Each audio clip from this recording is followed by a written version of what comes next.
Certifications are not going to guarantee you a cloud role, but they will give you training pathway for what you should learn, give you feedback on how well you're learning the material, and help get the attention of recruiters who are looking for good candidates.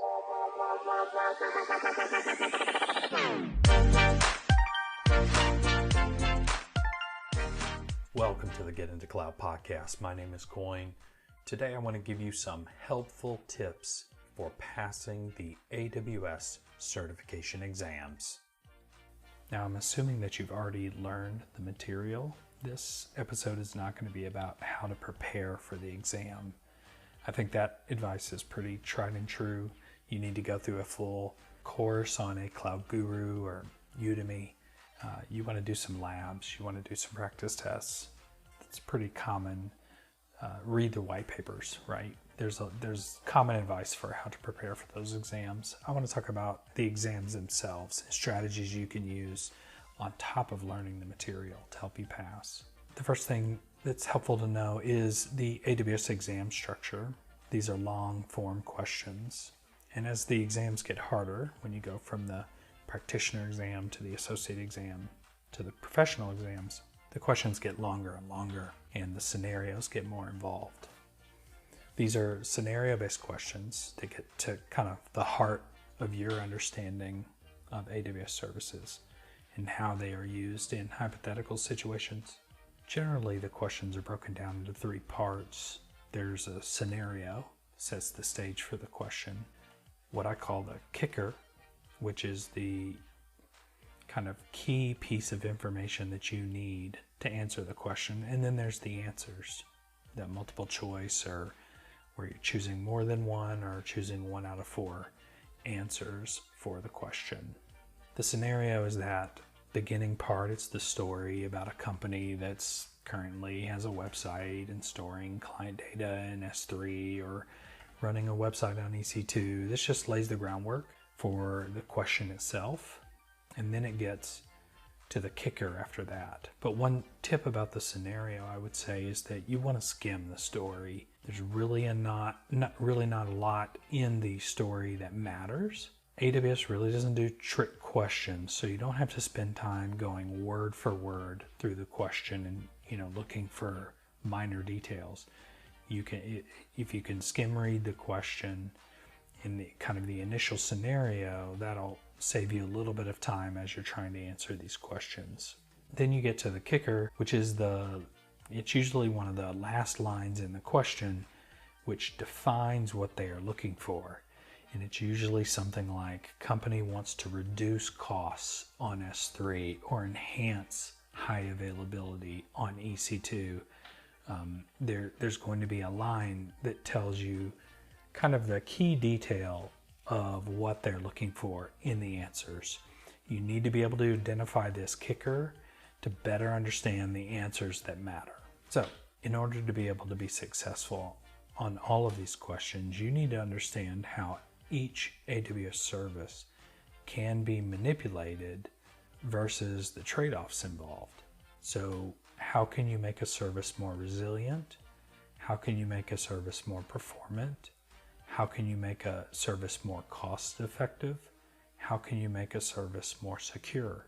And each of these things have trade-offs against the other. So you could think of an example like S3. How could you make S3 more resilient? Well, you could do cross-region replication. You could turn on versioning.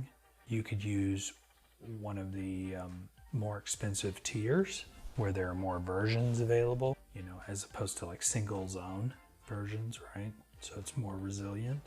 You could use, for more performant, you could use the more performant tiers. You could convert your objects into format like Parquet. You could set up partitioning, things like this that you could do to make it more performant, more cost effective. You could use intelligent tiering, Glacier, lifecycle policies. You could turn off versioning. Of course, for more secure, you could enforce encryption. You could turn off public access. You could turn on versioning. You could turn on access logging. So those are kind of the answers for EC2, and I'll give you one more example for RDS, right? How would you make RDS more resilient? You would do multi-AZ. You could do a read-only copy in another region. If you wanted to make it more performant, you could use bigger instances, more expensive disks, read-only copies, local read-only copies. If you wanted to make it more cost-effective, you could do cheaper disks, smaller instances, single AZ for like dev and test, for instance. And then how would you make it more secure? You could, of course, you could encrypt the disks. You could use parameter groups to enforce encryption in transit to the database. And you could turn on IAM-based authentication to the database and disable local authentication, things like that. So for every service, you should be able to come up with these kinds of concepts around how can I manipulate the service in different ways and think about the trade-offs. And that will align to the kickers you see in these questions. So then the answers themselves, that's the third part of every question that you get, is the answers. The cool thing about a lot of the answers is they come in a pattern that's kind of X and A, and then Y and A, and then X and B, and Y and B.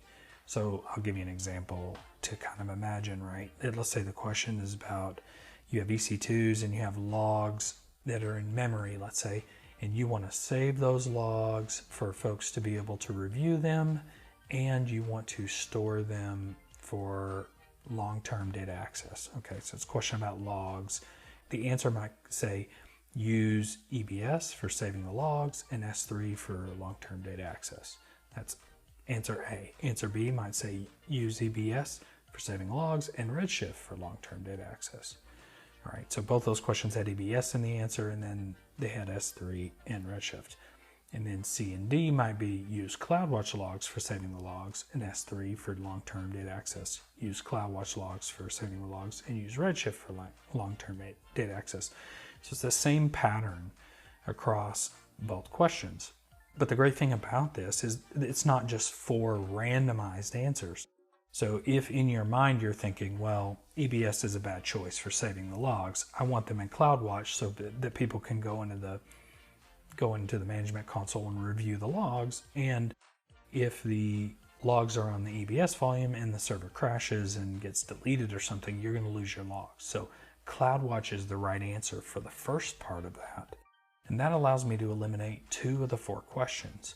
So even if I didn't know that S3 was the right choice for long-term data storage of my logs, right?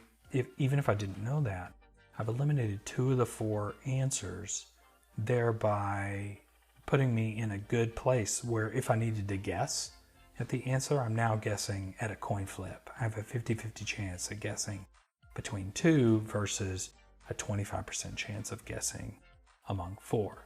That pattern, you want to use it to your advantage to eliminate half the answers to whittle your way down to the right answer. Beyond that, I have some general test taking tips that I think are very good specifically for taking these tests. One is that if you're getting through a question, you've skimmed the scenario, you look at the kicker and you look at the answers, and you realize you have no idea what the answer to this question is, you're going to stop, mark it for review, and then skip it. You're not going to spend a lot of time trying to mull over it because it just wastes time. If you don't have a clue, or if the question is confusing, or you realize like you don't really understand what you're going for, just mark it and move on, right? You don't want to waste time on a question that there's a very low likelihood that you will answer it correctly, right? If you're going to end up guessing, the best case is for you to not waste time and just guess, right? So mark it, move on, get to questions that you feel more comfortable with, and then when you get to the end of the test, well, 2 things can happen. One, you could come across another test question that gives you a hint to the one that you skipped, and that'd be great. Just write that information down on your piece of paper if you have it, or just remember and then go back to do your other question and use that information, because sometimes questions will be asked in a way that they will give some information about other questions that are about similar services.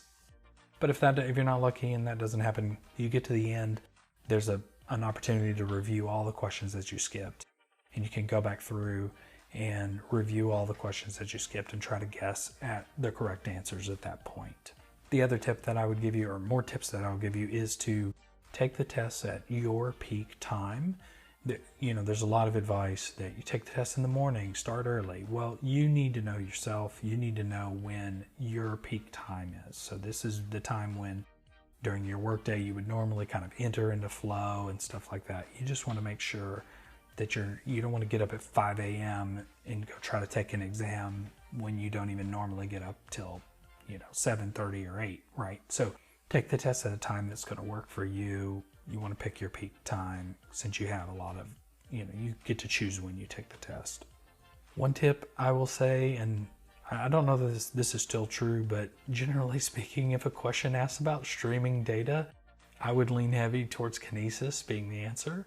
Kinesis seems to always be the answer, although MSK was released for Managed Kafka recently, so now maybe that is a potential alternative. But before Managed Kafka was around, Kinesis seemed to be always the answer for streaming questions. If there's a question that has a non-AWS answer, I would be very skeptical about that, right? This is an AWS exam. AWS is the right answer versus not AWS, right? So if you have a question and the answer is build your own FTP server on an EC2 instance versus using the managed SFTP service, right? That you should be very skeptical about building your own AD server versus using managed AD. These kinds of questions come up. Doing a non-AWS solution, a non-managed solution, it's really not the right answer for clients and customers. When I'm as a consultant, that's never the right answer. So you need to be skeptical. And my last and final tip is just to get a good night's sleep. You want to be relaxed. You want to feel good going into the exam, and just do your best. If you fail a test, you're in good company. Everyone fails, and the winners are the ones that get back up and try again. So give it your best shot and do what you need to do to be successful. Good luck.